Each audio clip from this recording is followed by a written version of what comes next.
Hello and welcome back to the Motivating Force. Happy Monday, everybody. Joining me, as always, we have Josue, an aspiring Marine Corps officer who's finishing up ROTC and his bachelor's in the criminal justice field. And myself, Justin, a motivational speaker who's more than excited to share all of our wonderful ideas and topics with you guys. Except for today. Why is that? Well, today it gets a little personal, and it's a softer area for me. So I come into this with much reluctance, but I feel like there's a lot of valuable information here to share with you guys, because obviously I'm not the only one that went through this issue. So let's jump right into it, man. Today we're going to be talking about the deeper issue. Okay. Is kind of what I titled this here. And no, we're not going to be talking about politics or the economy, which those issues ride very deep. We're going to be talking about ourselves. So deeper personal issues. Yes. I like it. It's all surrounded by self-care. So this all came up because recently I had a talk with a coworker who's been with us for like 8 years now, and he's seen me grow tremendously through that time. And he was asking me how I was able to fix my anger issues. Because boy, oh boy, did I have anger issues in the workplace. Yeah, dude. Being in a mechanic shop, it's typically not anything unexpected. But there are levels of it that can kind of hit too high of a high, right? Yeah. Well, especially when you're like part owner, when you're in management and you're the one with the anger issues, it's kind of a bad look. Yeah, it sure is. And mind you, this was a couple years ago. Been through it, fixed it all up within myself within, I don't know, say the last year, maybe 2 years now. So we definitely got much further ahead. But, I was the guy that was throwing tools, hitting toolboxes. Yeah, I was going to say, don't miss out on the toolbox. With hammers and whatnot. And, amongst many other things, right? Still always very professional towards the customers. And it was interesting, too, because I was never the guy that, I don't know. I mean, I never came home and kicked my dog or talked down to my wife or anything like that. But just in the workplace, man, I just had issues. Yeah. And I never really thought about it before my coworker brought it up to me about hey, how did you get over that? He's not dealing with the issue. He was just interested in knowing what I did. And, I was sitting back and I was thinking about it and I was like, I never really focused on it. I never focused on fixing that issue. Sorry. So was it the stress of the day, or was it actual issues that you would just come across with different cars and then it would get you upset and then you would keep all that balled up? I mean, there'd be any reason. Yeah. Any reason could really just you just had a short fuse. Just hit the trigger, And yeah, I mean, it could be as simple as car parts not going in right, misdiagnostic, customers trying to scam you. Yeah. Previous mechanics works, especially. Yeah. So it was just a ballpark of any little thing could just have a bomb sitting in the bottom of it for me, Well, figurative, not literally. Yeah. Well, I mean, a bomb that I would then take to myself and then take to my toolbox and blow it up, right? Yeah. But so, I had to think a little bit deeper about it because I was like, well, okay, yeah, I never really actually made an intentional effort to fix my anger problems. And I never really never dove into it. So it really got me thinking about it. Well, I was going to say people that usually have anger issues, me being one of them, it's hard for us to admit that we have anger issues to begin with. So that's one reason why you probably never dove into it, because you do come out in these lashes, you lash out, yeah, and you think that you get that frustration out of you when you're smacking the hell out of your toolbox. But like I said, personally speaking, it's hard to admit to yourself that you do have these anger problems to begin with. I mean, it's a little more apparent for me because I can't really deny that when you walk over, my toolbox doesn't open anymore or close anymore. And doesn't look like a toolbox. It just looks like scrap metal put together. Yeah. I go buy a new one every other year, pretty much, amongst many other tools. And so it was something that was hard to deny. I never really tried denying it. I was just like, well, I don't know, don't get me pissed off. What can I say? Yeah. And again, with that, pushing out there a little bit, towards the environment and not really towards myself. Yeah. And what I just found really interesting was that I never took it upon me to cure those issues, and yet they disappeared. So I was thinking really hard about it, and I actually had to look into this and look it up because I know the tips and the tricks that I've been using in my day to day living to make myself feel better, which in turn solved my anger problems. Um, but I'm going to get to that a little bit later here because what I found in the research was probably a little more interesting to me than what I have to offer you guys as far as tips and tricks go. During that, I found that not only for anger issues, but every type of intense emotion, whether it's depression, apathy, disassociation, anger, rage, anything that can make you feel really intensely, they all share one thing in common as far as a stem issue, and that is memories of traumatic events. Right.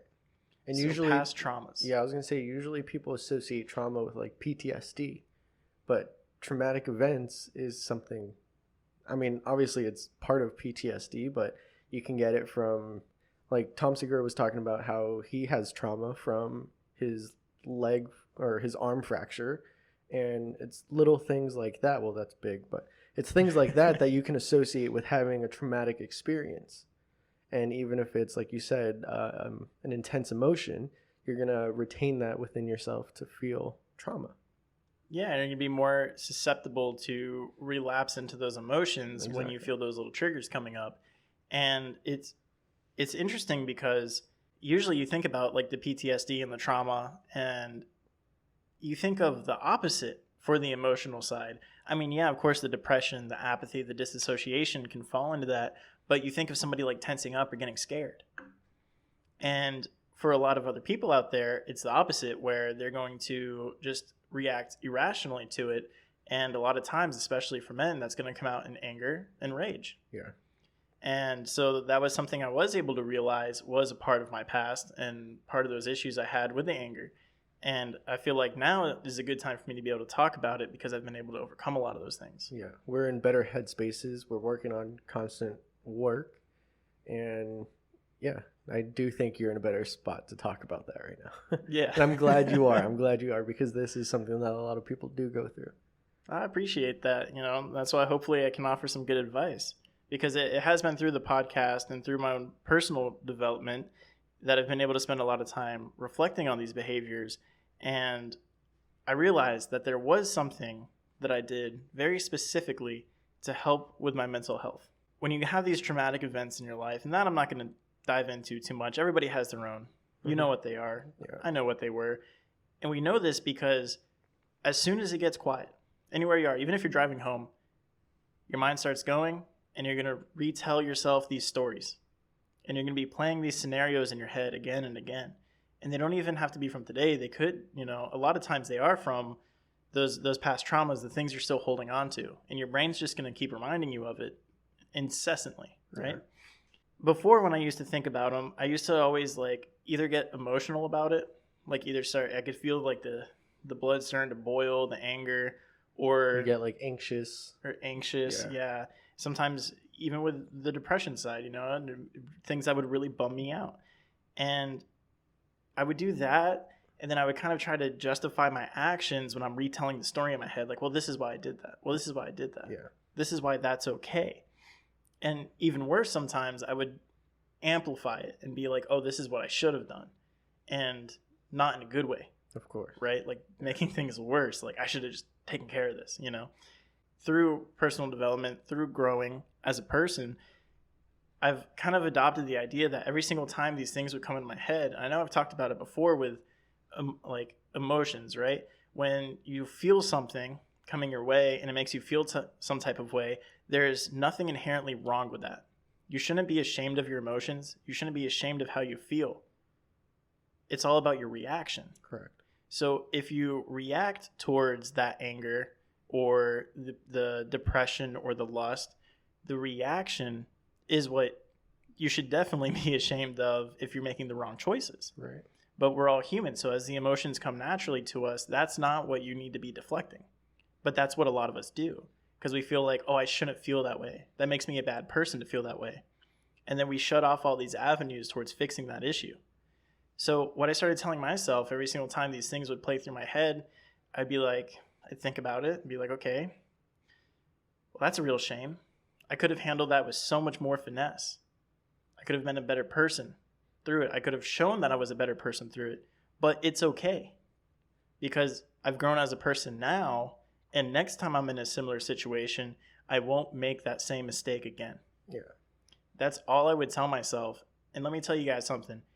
Every single story, every single trauma that passes through my head, and I would tell myself that, by the second or third time, I would tell myself that, and it would pretty much be that verbatim. Yeah. I wouldn't think about it ever again. Yeah, this is making me think of not. It's one of Jocko's books, not Dichotomy of Leadership, the other one, Extreme Ownership, and it's like that would help a lot of people if they were to read something like that, because it's having to take ownership in your reaction, or in some cases the lack of reaction, which then leads to that feeling of, it could be guilt, it could be like you said, depression, sadness, rage, and it's being able to own that and embrace that feeling of being uncomfortable with that ownership that makes you overcome that. Yeah, it really could. I mean, I haven't personally read the book myself, going through it, but obviously I've listened to tons of Jocko's stuff out there, so I get a lot of his mindset where he comes out with these things. But that's what I'm saying. Like, it feels like you weren't taking in my case as well, like we weren't taking the ownership of the things that we did or the ways that we reacted, and that's why it's coming back to haunt us later on in life. Even though we think that we moved on from it, it's still going to come back and creep its way back into our life because we didn't really take ownership for the things that we have done or the things that we haven't done. With exactly that idea, because I've taken this from a lot, I do listen to a lot of other self-help gurus out there and other podcasts about these types of things. And I kind of want to break down what I would say to myself, because it shows all the steps that you need to recover from those traumatic experiences, with being able to replay that to yourself. And, the first off, I'm telling myself like, okay, well, that's a shame, right? I'm recognizing that I did something wrong. Yeah. Very first thing I do, I recognize, okay, I did something wrong. No matter what the situation was, what's playing through my head, I did something wrong and I could have handled it better. Correct.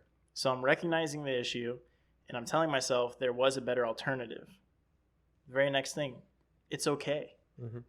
So not only do I, and it's kind of twofold there, because not only am I kind of saying that to myself to apologize to myself, but I'm saying that to forgive myself. Yeah. Because it's done. It's over with. It's happened. And a lot of these things, I mean, honestly, like I was thinking things be passing through my head while I'm driving, things I was thinking about that happened like 8-10 years ago. Yeah. People I don't even know anymore. And it's still just stuck. And so at that point, I mean, what do you do? Yeah. Of course, you just have to recognize it, apologize to yourself and forgive yourself at the same time for that.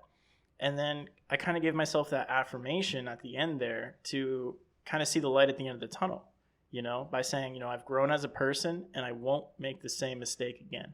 Yeah, I like that. But I want to backtrack real quick and touch on that forgiveness aspect, because it's something that I guess it's like a cultural norm that it's not necessarily, I don't want to say okay, but it's not common for men to be so comfortable with forgiveness and apologies, and it's almost looked upon like it's weak.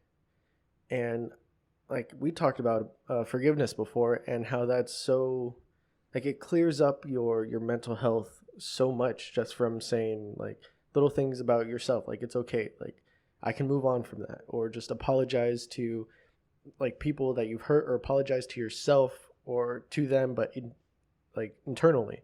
You don't really need to reach out to them if you guys haven't talked in 8-10 years, but it's okay to be a man, or I mean, forgiveness happens with everybody, but I'm talking about how it's harder for men to do this. Right. It's okay to be a man and forgive or be forgiven. And that's something that I feel like we need to have more regularly through our like culture, because everybody thinks that if you go around forgiving everybody, you're just like a pushover, or you're just like you're looked upon like weak, like I mentioned, and that's not right. You need to be able to have a clearer mental health, and the easiest way to do that, well, not the easiest because it is hard, but one of the I guess, simpler things to go to is forgiveness. And like you said, forgiving yourself does go a long way when it comes to that. And on the forgiveness aspect too, I was kind of thinking about it, and I came up with a shallow answer and a deep answer for it. Okay. So this is where it kind of gets a little interesting, right? Yeah. So the shallow answer, when I think about like, okay, to forgive yourself, right? Why don't we like to forgive? And especially forgive ourselves. Well, that's because typically if you're getting forgiveness from somebody or giving forgiveness from somebody, they're doing something in exchange to show their forgiveness, right? So if you're backing up your car out of the driveway and you clip my car, right? Yeah. And you come inside and you're like, oh, dude, I just hit your car. I'm sorry. Forgive me for that. Here's $200. Here's $200. Yeah. Go get that buffed out, right? There's an exchange there. And then we kind of use that to show like, oh, you really are sorry because you're offering a way to fix that. I get it. Yeah. And then, so I was like, okay, so when you forgive yourself, you're not really kind of giving yourself anything. So that's why it can be kind of harder to do that, because you're not seeing what you're getting in return for forgiving that part of you. And then I realized in the deeper answer, you're getting a lot. Yeah. To forgive yourself, you're getting a lot. You're not only getting that $200, it's like you're going to go out and buy a new car for me, is the type of forgiveness that you get when you forgive yourself. Yeah. You're basically making it like that car like accident never even happened, because you're not going to keep looking at, a buffed out rear end and go, oh, well, I keep remembering that time that the guy hit me and all he gave me was $200. You're going to be like, oh, nothing ever happened because I'm not thinking about it anymore. Yeah. You don't have to constantly reflect on, like in the future, on that time that you spent miserable. It's a beautiful thing. And I think that's where a lot of that issue lies, because you do think about that naturally when you go to forgive yourself, is like, you don't get anything in return for it. It's kind of a moot point. Why are you going to do it? Yeah, there's no immediate satisfaction from it. But the long game, there's so much satisfaction. There's so much there to get from it. And I mean, for myself, it's to the point where haven't hit my tool, but you can put like the little counter up, workplace accidents, right? Number of times I've abused my toolbox since. And the day counter's in the hundreds, right? It just hasn't happened. And it's an amazing thing, because just working on that one area of my life, trying to forgive myself and get through my history, things I've done in the past, and actually doing that, you guys think it only fixed my anger issues? No, it's done so much more for me. So much more than just cure the anger that I had, the short fuse, the quick trigger. That's all gone, but it comes with so much other stuff.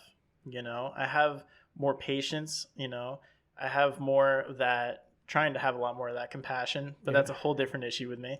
No, but not only like It the just patience, being the patience goes a long way, especially when it comes to not having such a short fuse. You get more of a longer fuse now. Exactly. It takes more to get you that space. And I think that's a road towards a healthier lifestyle. Because you don't want to be snapping at every little thing. You don't want the dog to come up and look at you the wrong way, then you go like and start yelling at him, because all he wants to do is just go outside to pee. Yeah. Yeah. Exactly. But that's why it's like, I think about that, and it's like, if you try just fixing the anger issues, you're not going to get very far, because I can't tell you how many times I've gone through some of these tricks here and like sat down and been like, okay, I recognize I'm getting angry right now. My blood's starting to boil. Okay, what do they say to do? Okay, well, count, right? I'll count up to like 300 and be like, all right, I don't got time for this. And go like smash my toolbox, punch my toolbox or something, and be like, okay, now I feel better. You're counting the extensions to your wrench to then make a longer like leverage to hit your toolbox. Like, okay, 1, 2. Yeah, exactly. And that's what that all comes around to. If you suffer from these things, depression, apathy, dissociation, anger, rage, any other type of intense emotion, I personally think you're going to have better luck focusing on your traumas to solve those issues than you are trying to face those issues head on. Because on top of that too, I think that's a really roundabout way to face the issues head on, ironically, because you have to dig through those issues to find the trauma.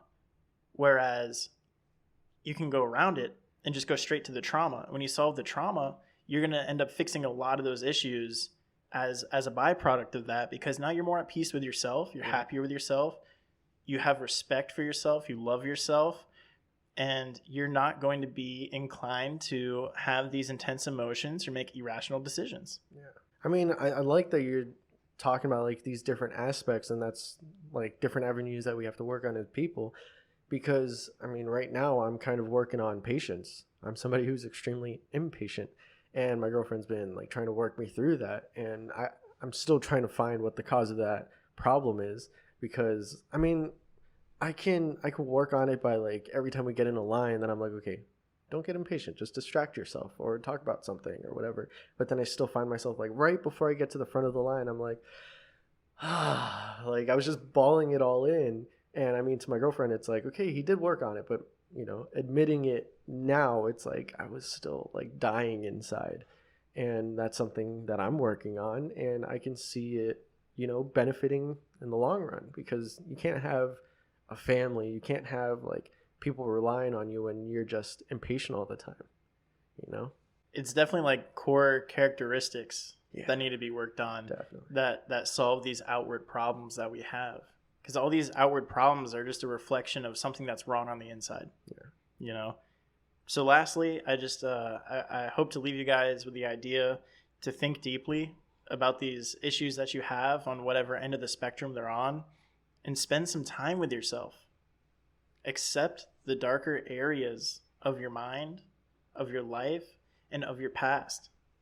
Ignoring it doesn't make it go away. All it's going to do is it's going to stifle your growth and stop you from becoming who you were meant to be. I like how you worded that, because it's very important that we have to feel comfortable in the darkness, because we're all human. Every single person has some form of darkness, whether that's depression, sadness, abuse, anger issues. There's something in your past that we need to feel comfortable with, and it's important to overcome that by feeling comfortable with that darkness, being comfortable in owning our mistakes, our lack of reaction to certain things, and to stop focusing on it later on in life. Being able to live freely from that, those like chains that are basically holding us back and making us relapse back into that emotion. I really like how you worded that we really have to feel comfortable in that darkness. And feeling comfortable in other things, such as hitting that like button every time we put out an episode, subscribing to the channel if you have not done that already, hit that bell icon so you guys can be notified every time we come out with a new episode every Monday and Wednesday at 8 a.m. EST.